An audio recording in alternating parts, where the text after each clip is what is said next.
Well, at long last, we finally managed to obtain a Westclox Moonbeam. Probably one of the most desirable, air quotation marks there, desirable Westclox that there is, at least right now.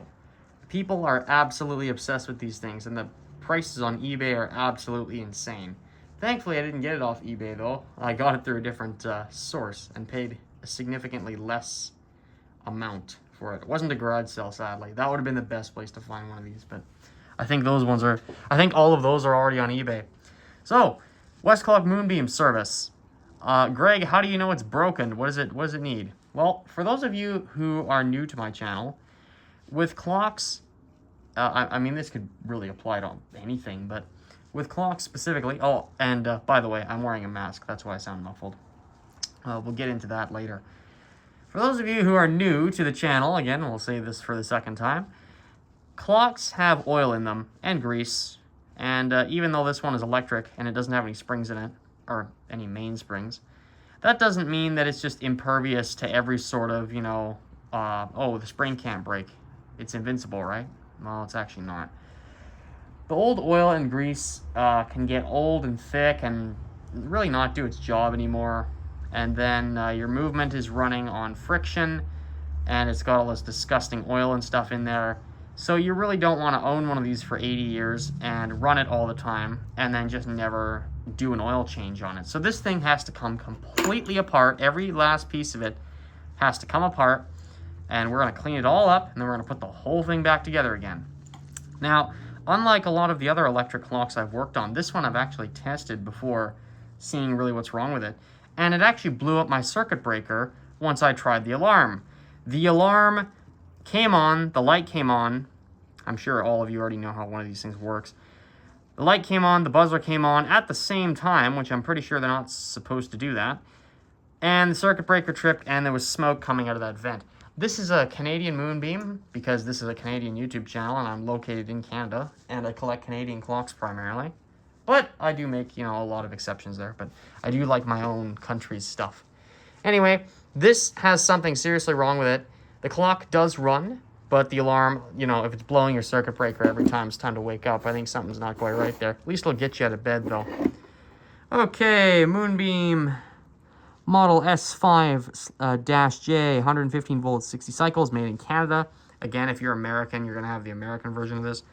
My money here, as for the movement, my money is that this thing is probably going to be the same as the 1939 Westclox sleep meter that we worked on, the electric one.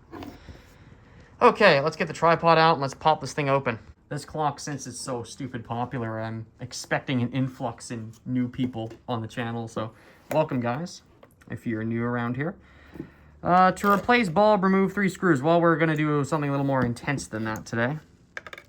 This screw was floating around in the bag that I got the clock in, so I don't know what state the threads are. Yeah, so there's that screw on top. This is what you do. Take this one out. I think it's already missing one of them. Yeah, there it is. It's already missing a screw. Okay, here we go. And of course, we're outside in the garage because this has a luminous dial with green paint, radioactive paint. Don't want to work on that inside the house. Okay, let's see what's cooking here. Shoot, of course the stupid... So of course the glass comes with it now.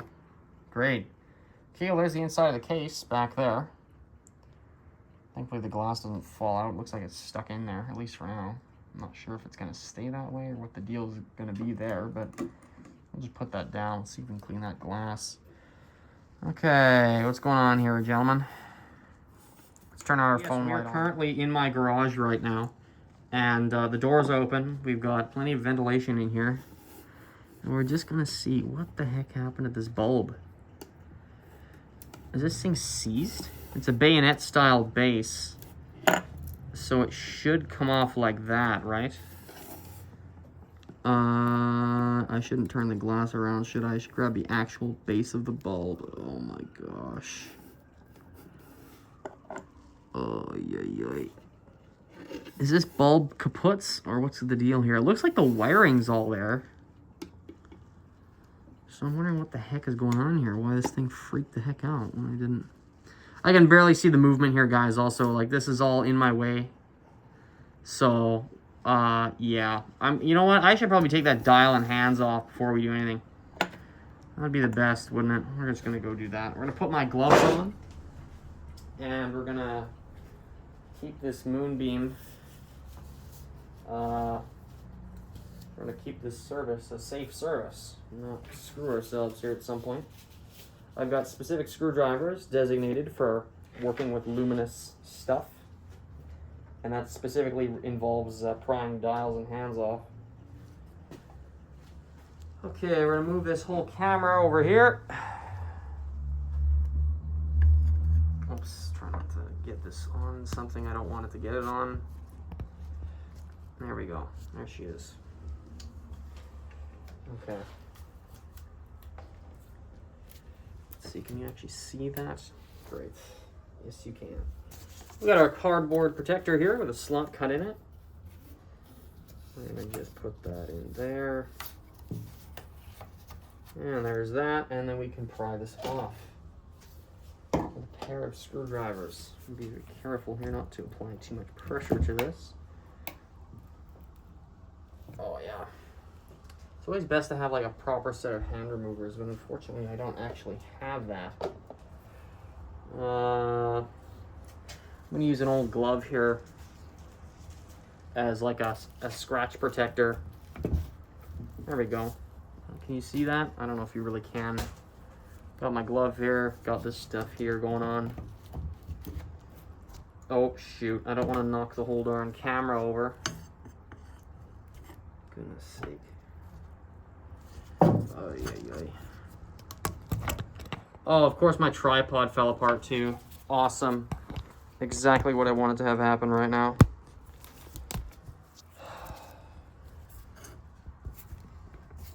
Well, this is what happens, guys. There we go.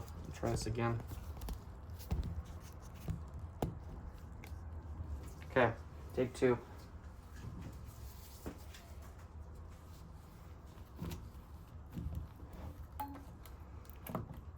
Oh, there she is, kind of. I really don't want to scratch that hand. And I can see there's a collet under the hand there, so I'm going to primarily try and shoot for that. Of course, I can't always see it, though.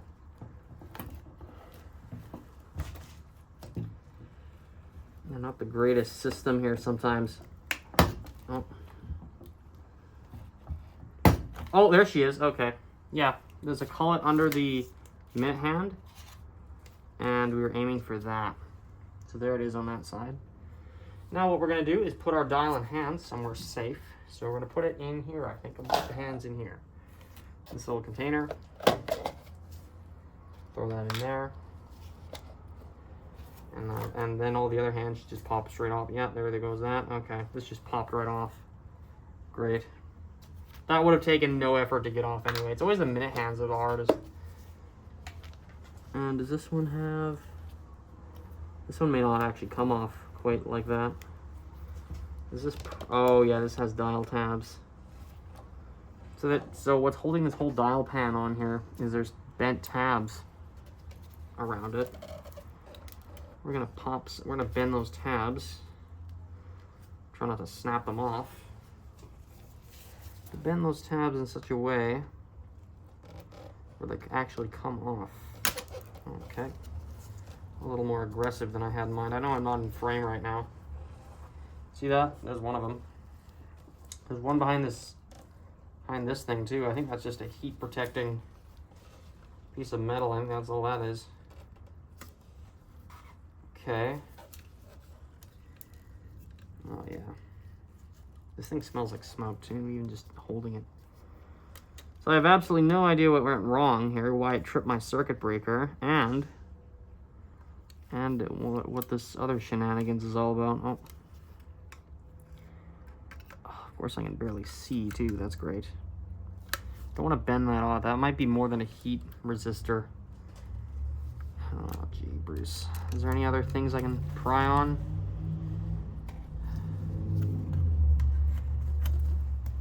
Oh, there she is. Okay. Yeah, so I popped that off. That tab's not broken. Just kind of give it a kick forward. This is not looking amazing there. That's not my doing though. I was already kind of like that. Let's not bend the whole dial. And yes, it is important to wear gloves. Okay. I'm kind of just forcing this forward right now. Oh, and this seconds hand should just come with everything else. Let's see. There she is. Yeah, so these gears could go with the dial.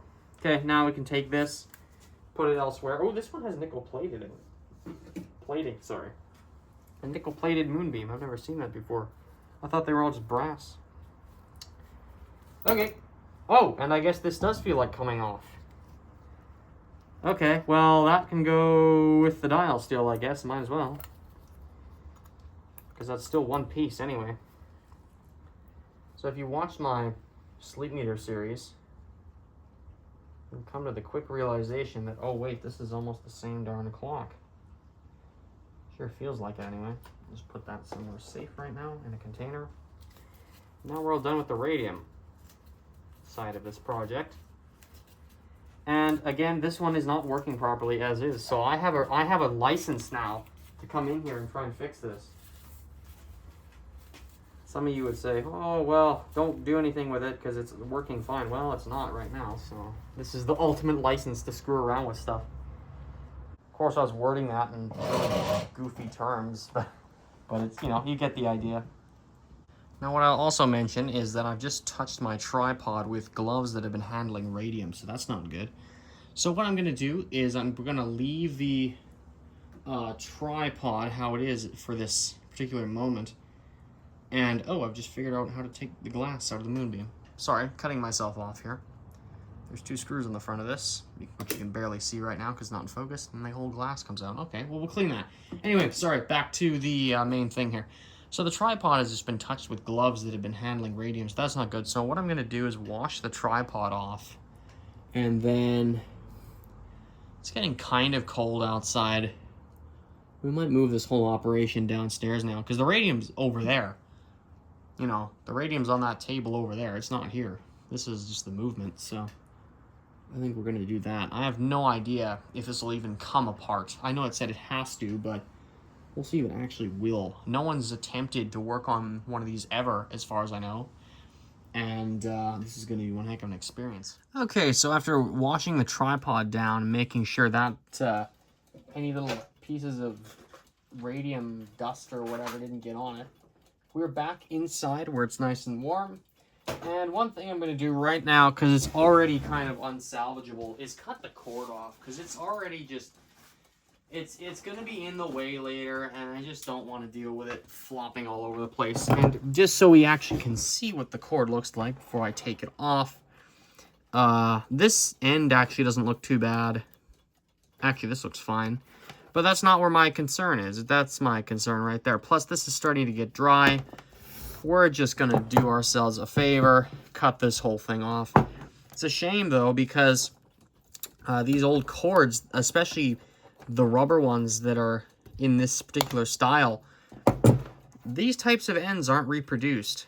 So once you get rid of something like that, you can't really do much with it, or you can't replace it with one that looks even remotely similar, unless you go for like the acorn style plugs, or unless you find a plug that that has screws in it. But yeah, those ends don't come off unless you cobble something to get, unless you solder it together somehow, you know what I mean, unless you do some really weird wacky stuff. But I just, as much as I hate to do it, I replace my cords a lot of the time with stuff like this. But if I can put a really nice like old plug on it, then I will. Anyway, let's get into this now. So okay, there's our little dial on the back. Does this unscrew? Is that the story here? I don't know how to get this back off. Is that what you do with this? Let's not completely try and scratch the heck out of it. Or is that a rivet? I honestly have no clue. That might... What is this? Is that a screw? I have no idea. That looks like a rivet. I don't think you can turn that or unloosen that or what have you. There's the motor on the side. Just before we get into actually disassembling this, there's our light bulb that doesn't want to come out. Oh, that's probably the area where it burned. That looks kind of dark down there. Oh, and the glass is... Oh, here's the whole short circuit problem right here. Well, now we know why it didn't work.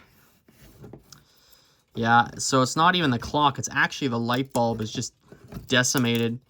It's not completely trying to decimate the socket. Okay, well, that makes sense. This was totally shorted the heck out. Wonder if you can LED-ify one of these things. Of course, we're not going to bend that socket to heck, but... Of course, the more I disfigure this, now I'm going to just hate myself later. Trying to get that stupid thing out of there. Someone probably tried to do what I was doing and failed spectacularly at it after it didn't come apart. Anyway, yeah. So, okay, there's 4 screws on the front. Fiber gear there. There's our motor. Yeah, I don't know how much of this is actually going to come apart, guys. Again, I know I said it would, but this is something, you know, if the light bulb is the only problem with this, we can just take this whole base off of here and just work on that separately. I think that's probably what's going to end up happening. Yeah, this whole piece comes straight off, whatever you want to call it. And we've got a tin can. Usually I don't work with tin cans as storage containers for cups, or screws, sorry, but I don't know, there's the old, I don't know how to explain, well, actually, here, I'll explain it like this. Back in the day, you didn't have all these plastic containers running around like I do now, so to sort of make this show even more slightly authentic, I'm going to try and use older stuff where I can. So tin can, I know that's a new can, but still, you know, that's sort of the idea of trying to sort of do it whichever way works. I mean, it's a storage container, right, at the end of the day, but I don't know. It's kind of neither here nor there on that front. Oh, does this all pop off now? Oh, this just comes straight out. Oh, I see there's a washer we've lost here too. Okay, good thing I didn't try and turn this. Okay. There's a washer that's come flopping around, probably from somewhere up here, or probably over here somewhere. Boy, this is looking a little more interesting now, isn't it? That dial, I have no idea how that's going to come apart. It's going to be something. Yeah. Here's my, almost, you want to call this an idea or what you want to call it, but I'm almost half tempted to just kill this whole bayonet thing right off, because this bulb is going to be a heck of a thing to try and find again. I'm almost thinking trying to install a candelabra style, LED in here. I don't know, is that blasphemy?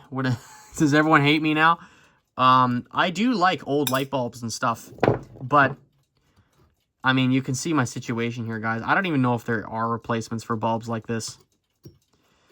I see like a 1 copper wire. Yeah, well, there's your entire short circuit right there. There's your whole darn problem. This part is fine. This is okay. And that's probably the cam right there that switches that bulb on and off. Yeah, because this is all running on 120 volts. So, you know, I may de-rivet this and possibly switch bulbs. We shall see, though. We shall see what I end up actually doing at the end of the day. Maybe there are some bayonet-style bulbs around here. Let's try and get this crazy thing out of here first. Because it's stuck as heck. Oh, is this... Don't you just turn it? Isn't that how this works? See, this is just...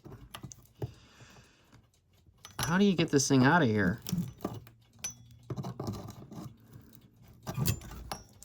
See, with a screw-based bulb, you don't have to do stuff like this, but apparently today we have to. in this modern piece of equipment here. Okay. That light bulb I'm going to be coming back to probably later. But here's our movement. We got our motor right here. Our movement looks actually kind of small. This is just a motor here. And then this is the gear train, I'm assuming. So it's kind of almost half a movement here. This is quite bizarre. Can I take this whole thing off? Okay, I'm going to take this whole thing off this frame here. That's what we're going to do next. Again, this is consumer grade horology from... We haven't found a date code yet. Honestly, I haven't even been looking because I've never seen this style of movement before. It's sort of similar to that sleep meter I was talking about earlier, but it's clearly a newer version of it. This clock is pre-1955 because it has a power eye on it. Pre-1955, 54 kind of thing. 56 for sure, and they stopped making or stopped putting those things on there. Oh yeah, and these washers don't have to come off. If it's stuck on there, just leave it. Okay, now how do I... Oh, okay. Yeah, now you can just push this off. This has never been removed from here, guaranteed. Oh yeah, there she is. A little hesitant to let go, but there it is. Okay, now that's a little easier for all of us to work on. Okay. Oh, can I undo these? Can I undo this? What the heck has been going on? Oh my gosh. That is awful. What is that? What the heck happened here? Oh man, that's bad. Bad. Oh, wait, hold on. Is that bad? Kind of looks bad. It looks like it's just barely... Oh, man, that's just a couple of bare leads right there. I mean, I've seen... Jeepers creepers, guys. You couldn't do anything better than that. I wonder... I've seen stuff like this, but it's been executed better with more space in between the two wires. Gee, you wonder... Shorted out. I mean, that light bulb is probably why it shorted out, ultimately. But this is that's probably, I don't know if that's stock or if that's actually the way that's supposed to look. I mean, I'm no master I'm no master electrician here, but could have done probably something more safe than that. There are a bunch of pressed on knobs everywhere. Oh my gosh, this is pressed on central station here. Oh, this comes off. Oh, cool. Okay, this unscrews. They may have actually they may have actually designed this thing with servicing in mind. Who knows? That might unbolt. Someone tried to do that in the past, but I'm gonna give it a shot here. See if it actually comes apart.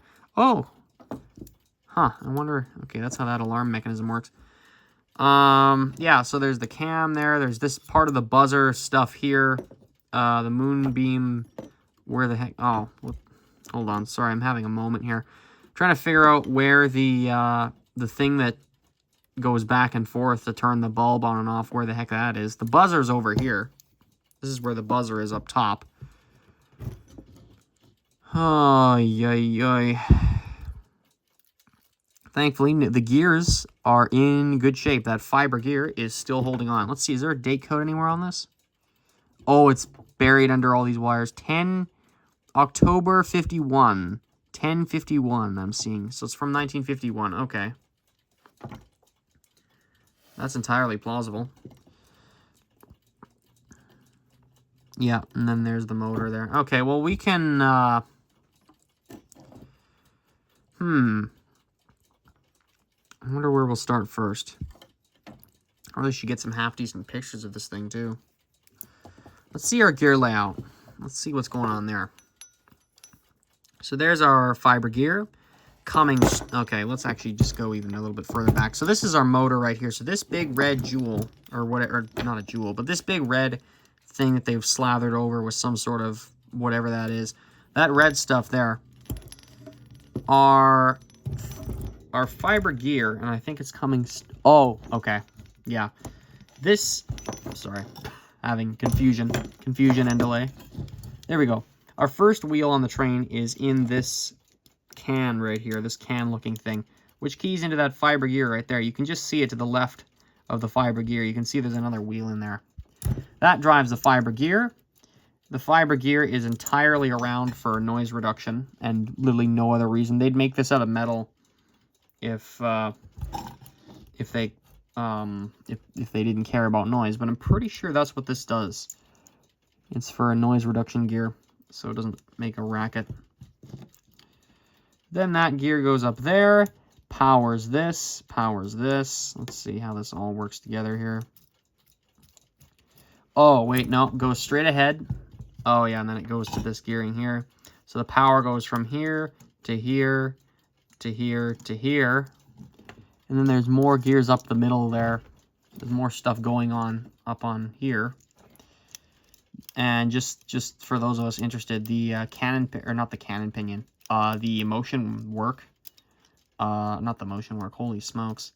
What's it called? Goodness sake, I'm forgetting all the names of all the parts here. The slip clutch, there we go. The slip clutch actually feels like it's tight on this one. So so this can be a problem in clocks where if your slip clutch, which is on the center gear, which powers your minute hand, if that's loose, if that's come loose somehow, then the clock will run, but because this is meant to be set with a knob on the back through the movement, your clock will run, but your hands won't move. And it can be because of your slip clutch is possibly loose. Okay. And it's that, in this case, it's all pressed together. So what you do is you just kind of give it a few taps with a hammer. I'll show you where the slip clutch actually is once we get in there. And then I see this tomfoolery here. This isn't tomfoolery. This is actually just the way it is. Here, let me zoom out a bit. There we go. That's better. There's this. Okay, the alarm on and off mechanism. I see this thing is definitely sprung.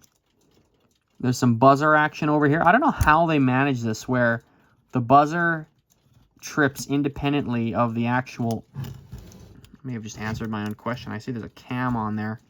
Oh, no, but that's not part of... Never mind, that's not what I'm thinking of. That's the alarm trip cam. Because there isn't one up here, I see. I don't know if this is going to... how this is going to work. This wheel here might be splined on, possibly, or pressed on us in a funny way. Some wacky tomfoolery there, perhaps. Oh, man. Oh, is this all moving together? Oh, jeepers. Is this thing losing its tension? Oh, no, it's not. Oh, thank goodness. Okay, I thought the alarm was resetting itself there for a minute. But it's not. That'll happen as well sometimes with these things. So there's your on and off cam. So what makes the light bulb come on before the buzzer? Okay, well this has got to have something to do with it here. This thing here. Yeah, this thing loses this thing here is pushing this up. Okay. Yeah, the bayonet style bulb here. This might get changed out for something a little nicer. For something less decrepit looking. And this is just in my way. Oh yeah, there she is. Okay. That goes back there.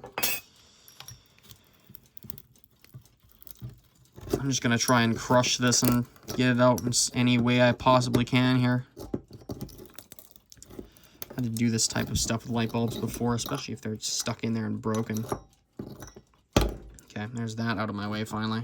And that bulb's working life is over, unfortunately. Oh yeah.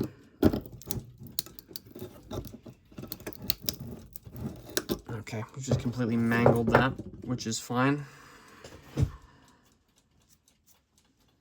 I'm going to put some gloves on here too. Make sure I'm okay there. There we go. Always good to wear gloves for this type of stuff. There she is. Yeah, so this is all screwed up now. I don't know, guys. I don't know if she's worth even trying to... Okay, and then there's this socket as a spring in it. Okay. At least there's that. I don't know if it's worth trying to replace that or not. We're just going a different direction with this entirely. Because I could very easily drill those rivets out and then install something else in that spot. I have spare candelabra stuff hanging around, so all I could do is just rewire it, and we'd be okay. That'd definitely be probably the cheapest option. I'll see how much those bulbs are. But yeah, like, who the heck, I mean, who the heck, seriously, is going to try and track down this style of bulb anywhere? I know they're definitely not at Home Depot, that's for sure. Okay, that's good for now.